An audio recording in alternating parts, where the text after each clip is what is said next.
Deuteronomio 25, parte 1. Justicia, compasión y la promesa del Salvador en la vida del pueblo de Israel. Introducción. El capítulo 25 del libro de Deuteronomio continúa delineando los principios de justicia y misericordia que debían regir la vida del pueblo de Israel bajo el pacto con Jehová. Estas leyes no eran meras normas sociales, sino expresiones del carácter justo y compasivo de Dios. En ellas vemos cómo el Señor defiende al débil, protege la dignidad humana y establece límites justos para corregir al transgresor. Desde la corrección justa hasta el mandato de no poner bozal al buey que trilla, todo refleja una ética celestial que apunta más allá de las leyes temporales. Pero también, en medio de este marco de justicia, aparece un atisbo profético de la esperanza mesiánica, el deber del pariente redentor, el levantamiento de descendencia para el hermano muerto. Esta práctica, aunque civil en apariencia, anticipa una verdad gloriosa: vendría un Redentor que levantaría descendencia eterna a través de su sacrificio, el Mesías prometido, quien restauraría al pueblo caído y traería redención perpetua. Este capítulo, como muchos otros en la Torá, abre la puerta hacia la revelación completa en Cristo Jesús, quien cumplió la justicia, encarnó la misericordia y se ofreció como Salvador de la humanidad. Deuteronomio capítulo 25. Justicia, misericordia y la protección del débil según la ley de Jehová. El capítulo 25 del libro de Deuteronomio representa un conjunto de leyes que reflejan los valores fundamentales de justicia, dignidad humana y rectitud que Dios establece para el pueblo de Israel, según expresado por Moisés antes de su entrada a la tierra prometida. El contexto histórico se establece en las llanuras de Moab, donde Moisés se dirige a la nueva generación de israelitas para recordarles la ley de Dios y renovar el pacto, con el objetivo de preparar al pueblo para vivir como nación santa en su nueva patria bajo el gobierno divino. La misión divina es establecer una sociedad basada en la justicia y la adoración al único Dios verdadero, como testimonio para las naciones, y el pueblo de Israel, compuesto por las 12 tribus descendientes de Jacob, liberadas de la esclavitud en Egipto, debe cumplir con esta misión. El capítulo 25 de Deuteronomio está organizado en secciones que abordan distintos aspectos de la vida comunitaria israelita, como la justicia en el tribunal, la protección animal y laboral, las relaciones familiares y el comercio justo, con el objetivo de promover un orden social justo que honre la dignidad humana y refleje el carácter de Dios.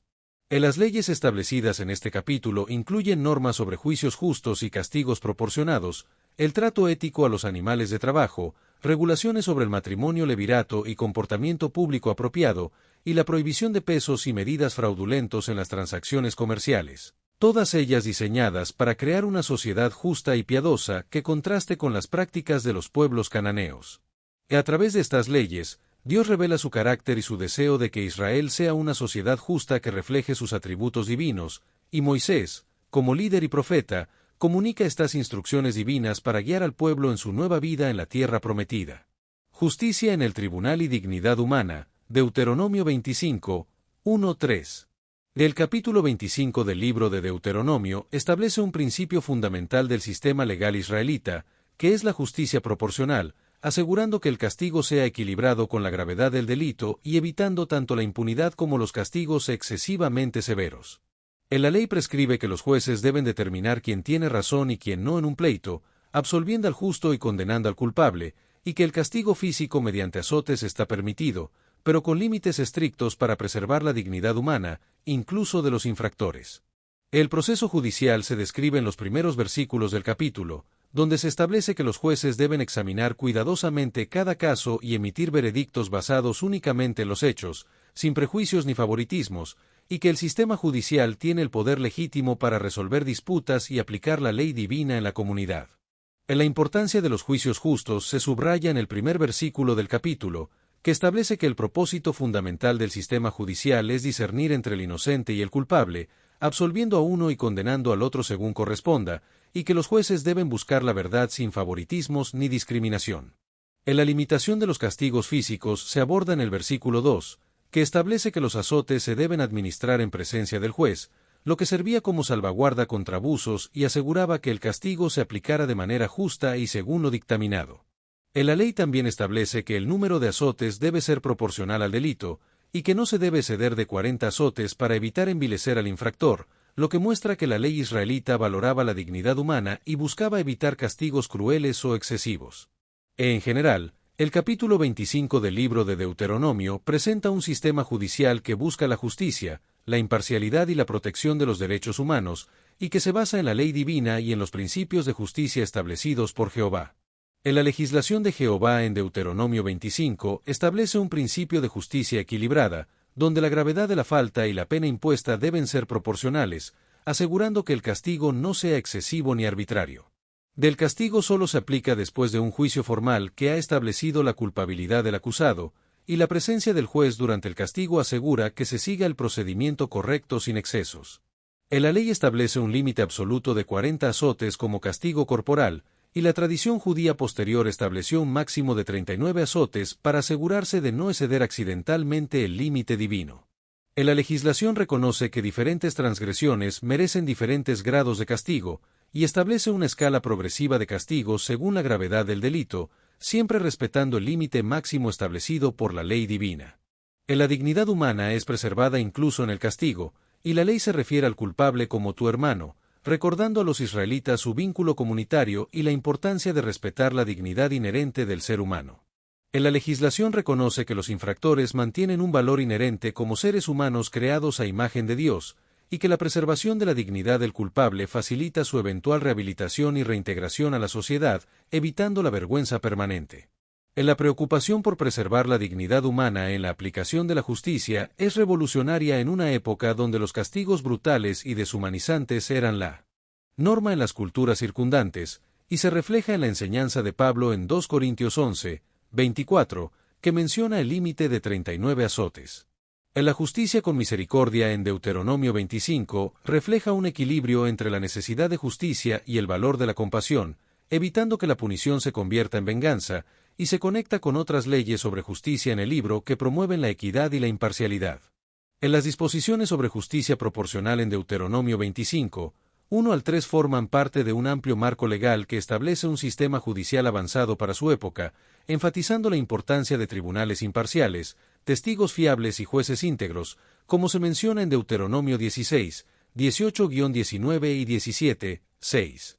En la preocupación por limitar el castigo en Deuteronomio 25 se alinea con la prohibición de castigar a los hijos por los pecados de los padres, como se establece en Deuteronomio 24, 16, y con las protecciones para los más vulnerables, como extranjeros, huérfanos y viudas, mencionadas en Deuteronomio 24, 17. Protección de los animales de trabajo y su aplicación, Deuteronomio 25, 4. El versículo 4 de Deuteronomio 25 introduce una disposición que protege a los animales de trabajo, específicamente a los bueyes que trillan, al prohibir que se les ponga un bozal mientras trabajan, lo que refleja la amplitud de la preocupación divina por la justicia y la compasión hacia todas las criaturas. De esta ley establece un principio importante sobre el trato justo y compasivo hacia los animales y hacia todos los seres que trabajan para el beneficio humano, y se considera un precedente para el trato justo a quienes trabajan para nuestro beneficio, además de fomentar la compasión en todas las relaciones. La justicia en Israel debía manifestarse no solo en los tribunales, sino en todos los aspectos de la vida cotidiana, y la ley refleja la bondad del Creador hacia todos los seres vivos que ha hecho, como se menciona en Deuteronomio 25, 4, que establece que no pondrás bozal al buey cuando trillare. En la ley de Jehová establecida en Deuteronomio 25, 4 prohíbe colocar un bozal en el buey que trilla, permitiéndole comer mientras trabaja, lo que reconoce el derecho natural del animal a beneficiarse de su propio trabajo y refleja un principio de bondad hacia los animales de trabajo. El proceso de cosecha y trilla se describe en detalle, incluyendo la recolección del grano maduro, el transporte a la era de trilla, la trilla sin bozal, el aventado y el almacenamiento del grano limpio, lo que destaca la importancia del trabajo de los animales en la producción de alimentos. En la protección del buey durante la trilla se alinea con otros preceptos bíblicos que demuestran preocupación por el bienestar animal, como el mandamiento de permitir que los animales descansen en sábado o la prohibición de tomar del nido tanto la madre ave como a sus crías, lo que revela una ética de cuidado hacia todas las criaturas. El apóstol Pablo interpreta Deuteronomio 25, 4 en su primera carta a los Corintios, argumentando que si Dios se preocupa por asegurar que un buey pueda comer mientras trabaja, cuanto más debe asegurarse que los trabajadores humanos, especialmente los ministros del Evangelio, reciban una compensación justa por su labor, lo que extiende el principio de justicia para los animales trabajadores a los predicadores del Evangelio. En la aplicación del principio subyacente en Deuteronomio 25:4 se extiende a las relaciones laborales contemporáneas, destacando la importancia de la justicia y la equidad en el trato a los trabajadores, y se alinea con la ética de cuidado hacia todas las criaturas establecida en la ley de Jehová, lo que refleja una preocupación por el bienestar de todos los seres vivos, tanto humanos como animales. En la orden de Dios de tratar justamente a los animales de trabajo implica que los trabajadores humanos, creados a su imagen, merecen condiciones dignas y justas, incluyendo salarios justos, condiciones laborales seguras, horarios razonables y beneficios adecuados. El mandamiento de alimentar al buey mientras trabaja se aplica hoy en día a todas las relaciones laborales, reconociendo la dignidad inherente a quienes trabajan y valorando la justicia en todas las transacciones, y se refleja en principios como el salario justo, horarios laborales razonables, reconocimiento del valor del trabajo y beneficios y oportunidades de crecimiento profesional. La ley del matrimonio levirato y sus implicaciones, Deuteronomio 25:5 al 10. En la ley del levirato, establecida en Deuteronomio 25:5 al 10, es una institución distintiva del antiguo Israel que estipula que cuando un hombre muere sin dejar un hijo, su hermano debe casarse con la viuda para engendrar un heredero que lleve el nombre del difunto, preservando así su linaje y herencia. El matrimonio levirato servía como un mecanismo de protección tanto para el linaje del difunto como para su viuda, asegurando que el nombre del difunto no desapareciera de Israel y que su propiedad permaneciera dentro de la familia, y también proporcionaba seguridad económica y social para la viuda. En la preservación del linaje, la protección de la herencia y la seguridad para la viuda son algunos de los aspectos clave del concepto del matrimonio levirato, que se diseñó para abordar las consecuencias de la muerte prematura de un hombre sin descendencia en una sociedad patrilineal como el antiguo Israel. En la interpretación de Pablo en 1 Corintios extiende el principio de justicia laboral al sostenimiento de los ministros religiosos, pero el mandamiento tiene implicaciones universales para todas las relaciones laborales, reflejando el carácter de un Dios que valora la justicia en todas las transacciones. En la práctica del matrimonio levirato en la ley de Jehová aseguraba que la porción de tierra asignada a cada tribu y familia permaneciera dentro del linaje designado por Dios, manteniendo intacta la distribución tribal establecida por él. El matrimonio levirato incluía un ritual público que legitimaba la unión ante la comunidad y destacaba su propósito específico de continuar el linaje del fallecido, con el primer hijo nacido de esta unión siendo legalmente considerado descendiente del difunto. El propósito principal del matrimonio levirato era preservar el nombre y la herencia del difunto, ya que en la cultura israelita, el nombre representaba la identidad, memoria y legado de un individuo en la historia de la nación del pacto.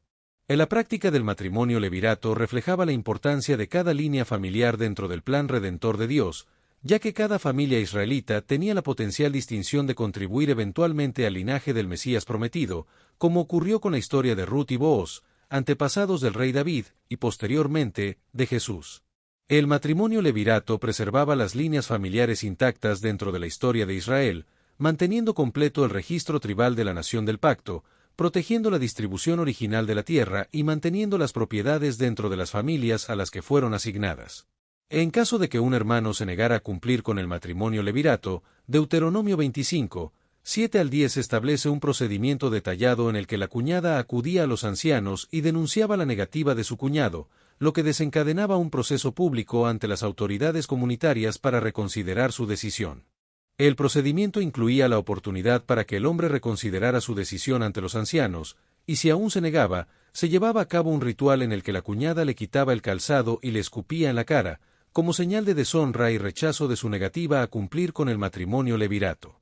En la ceremonia del descalzamiento era un acto simbólico en el que la viuda de un hombre fallecido quitaba la sandalia del pie de su cuñado como rechazo a su negativa a edificar la casa de su hermano, es decir, a continuar su linaje y preservar su lugar en la historia del pueblo.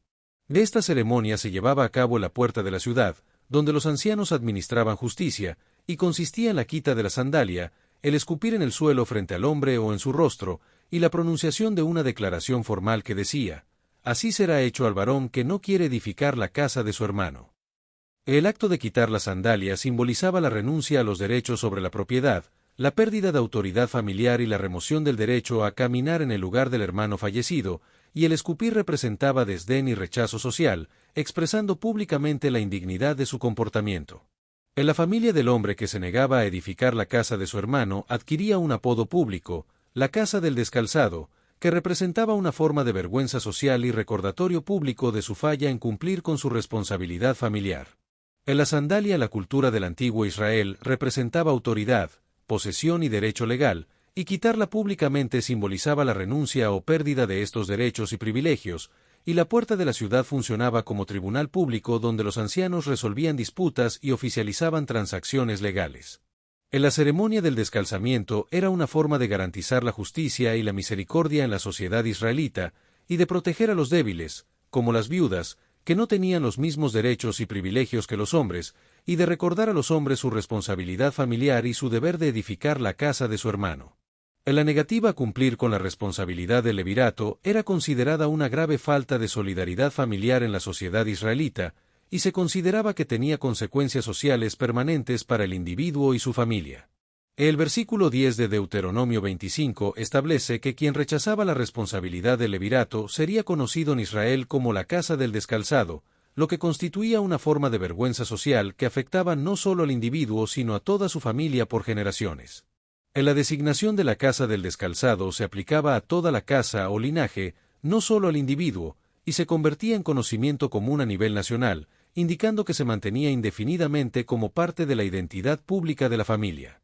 En la vergüenza pública funcionaba como una forma de rendición de cuentas, mostrando que el rechazo de las responsabilidades familiares tenía consecuencias tangibles en la sociedad israelita, y se utilizaba como mecanismo de presión para mantener las normas sociales y promover la solidaridad familiar. La historia de Ruth y Booz, narrada en el libro de Ruth, proporciona un ejemplo práctico de cómo funcionaba el principio del matrimonio levirato, y muestra cómo las leyes de levirato y redención familiar funcionaban en la práctica para proporcionar seguridad a las viudas y preservar las líneas familiares. La unión de Booz y Ruth resultó en el nacimiento de Obed, abuelo del rey David y antepasado de Jesús, ilustrando cómo estas leyes de preservación familiar jugaron un papel crucial en el plan redentor de Dios, y se considera un ejemplo de cómo la ley de Jehová se cumplió en la vida de las personas en la sociedad israelita. En la historia de Ruth muestra la importancia de la lealtad y la protección hacia los débiles, como se ve en la decisión de Ruth de acompañar a Noemí y en la generosidad de Booz hacia Ruth durante la cosecha de cebada. En la solicitud de redención de Ruth a Booz y la posterior transacción legal en la puerta de la ciudad ante los ancianos destacan la importancia de la preservación familiar en Israel, donde la familia era una parte integral del plan divino para su pueblo elegido. En la ley del levirato refleja la importancia fundamental que la cultura israelita otorgaba a la preservación de cada familia dentro de la nación, abarcando aspectos como la continuidad del nombre y la memoria, la integridad de la herencia territorial y la perpetuación del linaje a través de descendientes.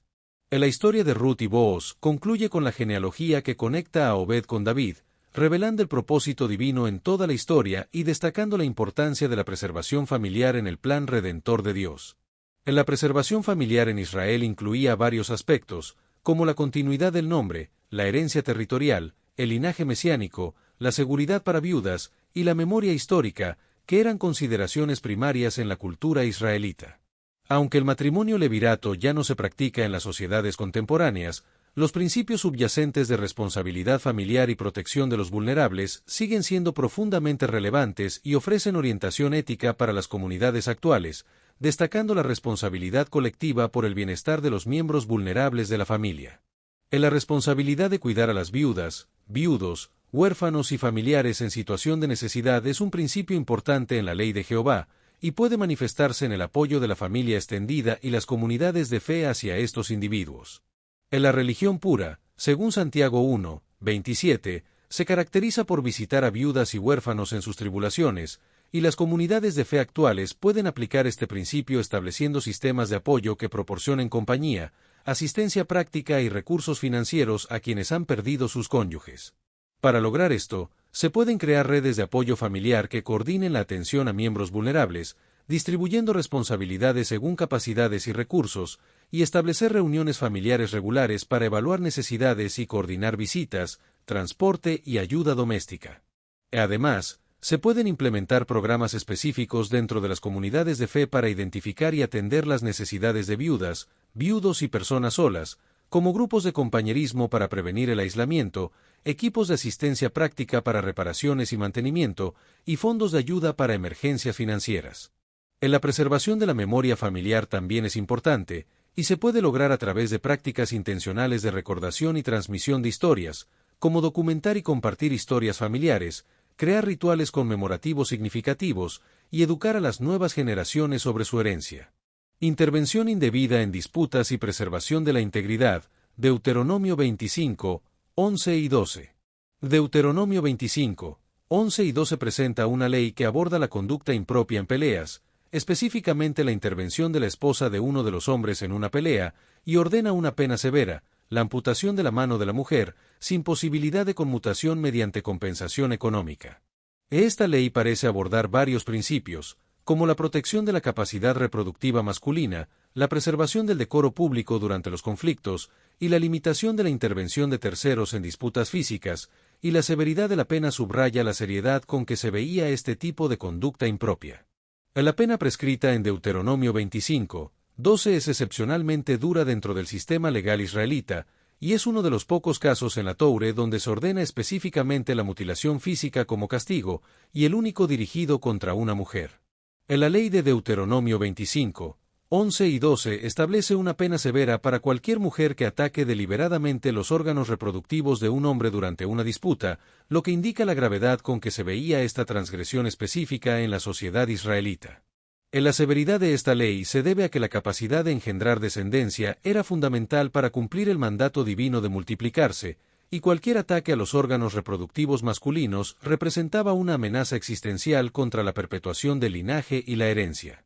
La aplicación práctica de esta ley invariablemente involucraba deliberación cuidadosa dentro de la comunidad, y los jueces israelitas consultaban no solo el texto literal, sino también las tradiciones interpretativas transmitidas oralmente, buscando comprender tanto la letra como el espíritu de la ley divina. En la ley de Deuteronomio 25, 11 y 12 refleja una preocupación fundamental por proteger la capacidad reproductiva en la sociedad israelita, y establece principios sobre los límites aceptables de la defensa, incluso en situaciones de conflicto, y la protección de un cónyuge no justificaba cualquier medio, especialmente aquellos que comprometían la dignidad humana básica. La capacidad de engendrar hijos era fundamental para cumplir el mandato divino de multiplicarse, y la continuidad familiar y tribal era considerada crucial para el cumplimiento de las promesas divinas, por lo que la ley de Deuteronomio 25, 11 y 12 se enfoca en proteger la dignidad y reproducción en la sociedad israelita. La ley también aborda indirectamente cuestiones de decoro público y comportamiento apropiado, y en la cultura israelita, con sus estrictas normas sobre modestia y separación de géneros en muchos contextos, el acto descrito representaba una transgresión especialmente grave de los límites sociales aceptables, justificando así una respuesta legal excepcionalmente severa. Para comprender adecuadamente la ley de Deuteronomio 25, 11 y 12, debemos situarla en su específico contexto cultural e histórico del antiguo Cercano Oriente, y considerar los valores y preocupaciones profundamente arraigados en la sociedad israelita del segundo milenio AC. La ley mosaica se caracteriza por limitar castigos extremos y buscar proporcionalidad en sus sentencias, como se ve en el principio de ojo por ojo, que establece equivalencia entre daño y compensación, a diferencia de códigos legales contemporáneos como el de Hammurabi o las leyes asirias que prescribían castigos más severos. Honestidad en el comercio, pesos y medidas justas, Deuteronomio 25, 13 al 16. La ley mosaica aborda temas como la justicia económica, específicamente la honestidad en el comercio, prohibiendo el uso de pesos dobles o medidas engañosas en las transacciones comerciales, y establece que la honestidad comercial está directamente vinculada con la bendición divina. La prohibición de tener pesos diferentes y medidas de volumen desiguales se establece en los versículos 13 y 14, condenando no solo el uso activo de medidas fraudulentas, sino también la mera posesión de tales instrumentos engañosos, y se considera que quienes practican tal fraude son abominación a Jehová.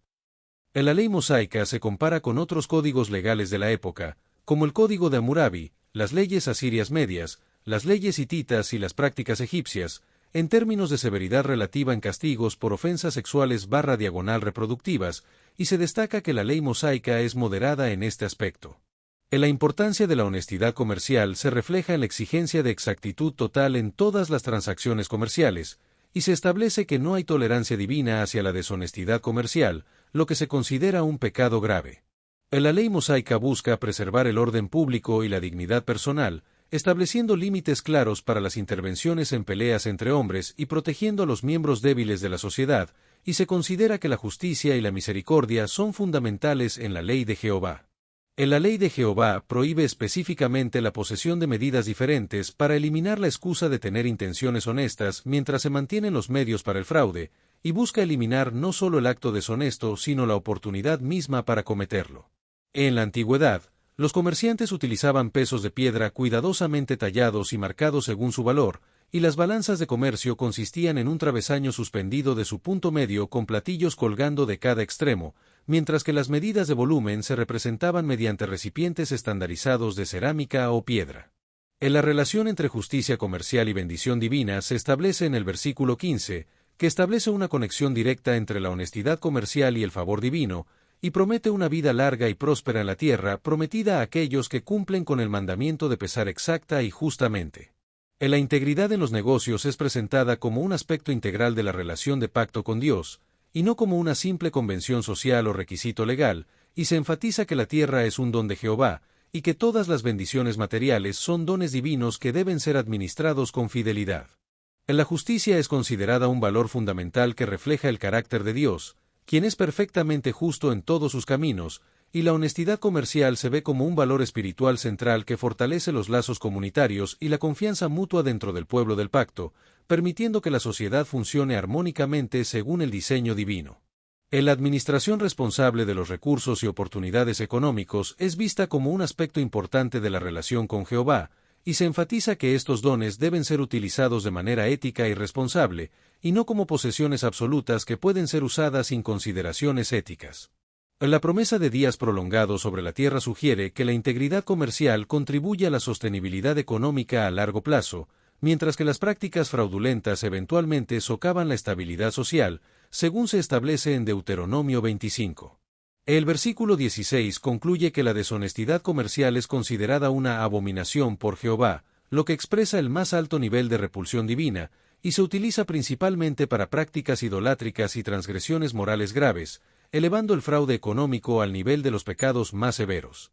El principio subyacente es que toda forma de engaño o explotación económica es moralmente repugnante ante Dios, y el uso del término abominación coloca el fraude comercial entre las ofensas más graves en la ley mosaica, reflejando cuán profundamente ofende al carácter justo de Dios. La deshonestidad comercial viola simultáneamente la relación con Dios y con el prójimo, contradiciendo los dos grandes mandamientos de amar a Dios y al prójimo, y el engaño económico erosiona la confianza social y daña especialmente a los vulnerables, contradiciendo el propósito divino para Israel como sociedad justa. La disposición a engañar en transacciones refleja un corazón corrupto que valora la ganancia material por encima de la integridad y el bienestar del prójimo, y la preocupación por la integridad comercial expresada en Deuteronomio 25, 13 al 16 no es un tema aislado, sino que resuena a través de toda la Escritura, como se ve en Levítico 19, 35 y 36, y en las denuncias de los profetas contra las prácticas comerciales deshonestas. La integridad comercial es un aspecto fundamental de la ética bíblica, como se demuestra en diferentes géneros bíblicos, incluyendo la Toure, los escritos proféticos y sapienciales, donde se enfatiza la honestidad en las transacciones económicas como un requisito fundamental de la ética divina. En la literatura sapiencial del Antiguo Testamento, particularmente el libro de Proverbios, refuerza y amplía los principios sobre honestidad comercial establecidos en Deuteronomio 25, destacando las consecuencias morales y pragmáticas de la integridad en los negocios. Según Proverbios 11, 1, el peso falso es abominación a Jehová, mas la pesa cabal le agrada, lo que indica que Dios detesta el engaño y aprueba la honestidad como reflejo de su carácter, y que la justicia en las transacciones tiene su raíz en el carácter mismo de Dios. La justicia comercial tiene su origen divino, como se establece en Proverbios 16, 11, peso y balanzas justas son de Jehová, y se enfatiza que la honestidad comercial no solo es moralmente correcta sino también prácticamente beneficiosa, generando confianza, reputación positiva y relaciones comerciales sostenibles a largo plazo. En la evaluación moral de las prácticas comerciales es un tema importante, como se menciona en Proverbios 11, 1, donde se destaca que Dios evalúa moralmente las prácticas comerciales humanas, detestando el engaño y aprobando la honestidad, y que las consecuencias prácticas de la integridad son beneficiosas, como se establece en Proverbios 10, 9. El que camina en integridad anda confiado. En la consistencia, la enseñanza bíblica sobre la honestidad comercial se ilustra en diferentes libros y periodos, desde la Toure hasta los escritos proféticos y sapienciales, lo que demuestra la importancia de la integridad en las transacciones económicas en la ética divina. En los profetas Amós y Miqueas también condenan las prácticas comerciales deshonestas, como se menciona en Amós 8, 5 y Miqueas 6, 10 y 11, lo que refuerza la idea de que la honestidad comercial es un aspecto fundamental de la ética bíblica. Conclusión de la parte 1. El capítulo 25 de Deuteronomio, hasta este punto, nos ha revelado el corazón de la ley de Jehová, una justicia que no castiga con crueldad, sino que restaura con dignidad, una misericordia que se extiende incluso hacia los animales de labor, una protección valiente hacia las viudas, y un llamado constante a la integridad, tanto en lo judicial como en lo comercial. Todo esto no es solo instrucción para una nación antigua, sino una invitación para nosotros hoy a vivir con rectitud, respeto y temor reverente al Dios que ama la justicia. Pero aún queda una sección crucial por explorar. En la segunda parte de este estudio, descubriremos el juicio divino contra Amalek y el profundo llamado de Dios a recordar y actuar con justicia histórica. Además, profundizaremos en cómo esta memoria se conecta con la misión redentora del Mesías, el Salvador prometido que no olvidó al débil ni al oprimido, y que vino para cumplir toda justicia. No te pierdas la parte 2, donde culminaremos este capítulo con una visión clara de la justicia divina en la historia y su cumplimiento glorioso en Cristo Jesús. 20 hechos clave. Deuteronomio 25 parte 1. Justicia, compasión y la promesa del Salvador. 1. La ley de Jehová establece justicia proporcional. El castigo debía ser justo y no excesivo, limitándose a un máximo de 40 azotes, versículos 1 al 3. 2. La dignidad humana era protegida incluso en el castigo. El infractor seguía siendo considerado hermano y debía ser tratado con respeto. 3. Los jueces debían ser imparciales. La justicia israelita exigía discernimiento entre inocente y culpable, sin favoritismos. 4. La justicia era un reflejo del carácter santo de Dios. Cada juicio debía realizarse conforme a los estándares divinos. 5. Se prohíbe deshumanizar al culpable. Castigos humillantes eran considerados una violación del diseño de Dios. 6. El castigo físico se realizaba en presencia del juez, para garantizar justicia y evitar abusos. 7. El trato a los animales revela la compasión de Jehová. No pondrás bozal al buey que trillare, versículo 4, simboliza justicia incluso para los que trabajan sin voz. 8. El principio del buey se aplica a los obreros humanos. Pablo lo relaciona con el derecho de los ministros del Evangelio a ser sostenidos, 1 Corintios 9, 9. 9. La ley del levirato protegía a las viudas y el linaje familiar. Se aseguraba que el nombre del difunto no desapareciera, versículos 5 al 10. 10. La preservación del linaje tenía un propósito redentor. El Mesías vendría de una línea familiar cuidadosamente conservada. 11. Ruth y Booz son ejemplo del levirato cumplido con honor. Su unión dio origen al linaje de David y de Cristo. 12. La negativa al levirato conllevaba vergüenza pública. El hombre que se rehusaba era llamado la casa del descalzado. 13. El ritual del descalzamiento simbolizaba pérdida de derechos y deshonra social. 14. La ley de Jehová exigía solidaridad familiar. La familia era la primera red de apoyo para los vulnerables. 15. La responsabilidad familiar tenía implicaciones espirituales y sociales. 16. Se protegía también el derecho de la mujer viuda a no quedar en abandono o pobreza. 17. La justicia divina incluía control sobre comportamientos públicos inapropiados. El caso de la mujer que atacaba en una pelea ilustra los límites de la defensa, versículos 11 al 12. 18. Dios condena la injusticia económica y el fraude comercial. Pesos y medidas desiguales eran considerados una abominación, versículos 13 al 16. 19. La honestidad comercial estaba ligada a la bendición divina y a la vida prolongada. 20. La ética de Jehová se extiende desde el tribunal hasta el mercado. Toda la vida debía reflejar la santidad de Dios. ¿En qué parte de tu vida necesitas aplicar justicia con misericordia, como enseña este capítulo? Destellos. La verdadera belleza comienza en un corazón transformado por el Mesías. Alimenta tu alma con justicia, camina con misericordia y honra a aquel que dio su vida por ti. Corazón brillante. Suscríbete para seguir creciendo en la verdad del Evangelio y compartir la esperanza que solo el Salvador puede dar. Salud y vida @lavida2025 Deuteronomio capítulo 25 Reina Valera 1909. Uno cuando hubiere pleito entre algunos, y vinieren a juicio, y los juzgaren, y absolvieren al justo y condenaren al inicuo, dos será que, si el delincuente mereciere ser azotado, entonces el juez lo hará echar en tierra, y harále azotar delante de sí, según su delito, por cuenta. 3 harále dar 40 azotes, no más, no sea que, si lo hiriere con muchos azotes a más de estos, se envilezca tu hermano delante de tus ojos. 4 no pondrás bozal al buey cuando trillare. 5 cuando hermanos estuvieren juntos, y muriere alguno de ellos, y no tuviere hijo, la mujer del muerto no se casará fuera con hombre extraño, su cuñado entrará a ella, y la tomará por su mujer, y hará con ella parentesco. 6 y será que el primogénito que pariere ella, se levantará en nombre de su hermano el muerto, porque el nombre de éste no sea raído de Israel. 7 y si el hombre no quisiere tomar a su cuñada, irá entonces la cuñada suya a la puerta a los ancianos, y dirá, mi cuñado no quiere suscitar nombre en Israel a su hermano, no quiere emparentar conmigo. 8 entonces los ancianos de aquella ciudad lo harán venir, y hablarán con él, y si él se levantare, y dijere, no quiero tomarla, 9 llegarás entonces su cuñada el delante de los ancianos, y le descalzará el zapato de su pie, y escupirále en el rostro, y hablará y dirá, así será hecho al varón que no edificare la casa de su hermano. 10 y su nombre será llamado en Israel, la casa del descalzado. 11 cuando algunos riñeren juntos el uno con el otro, y llegare la mujer del uno para librar a su marido de mano del que le hiere, y metiere su mano y le trabare de sus vergüenzas, 12 la cortarás entonces la mano, no la perdonará tu ojo. 13 no tendrás en tu bolsa pesa grande y pesa chica. 14 no tendrás en tu casa epa grande y epa pequeño.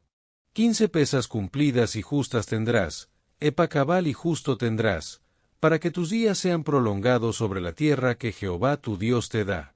16 porque abominación es a Jehová tu Dios cualquiera que hace esto, cualquiera que hace agravio. 17 acuérdate de lo que te hizo Amalec en el camino, cuando salisteis de Egipto, 18 que te salió al camino, y te desbarató la retaguardia de todos los flacos que iban detrás de ti, cuando tú estabas cansado y trabajado, y no temió a Dios. 19 será pues, cuando Jehová tu Dios te hubiere dado reposo de tus enemigos alrededor, en la tierra que Jehová tu Dios te da por heredar para que la poseas, que raerás la memoria de Amalec de debajo del cielo, no te olvides.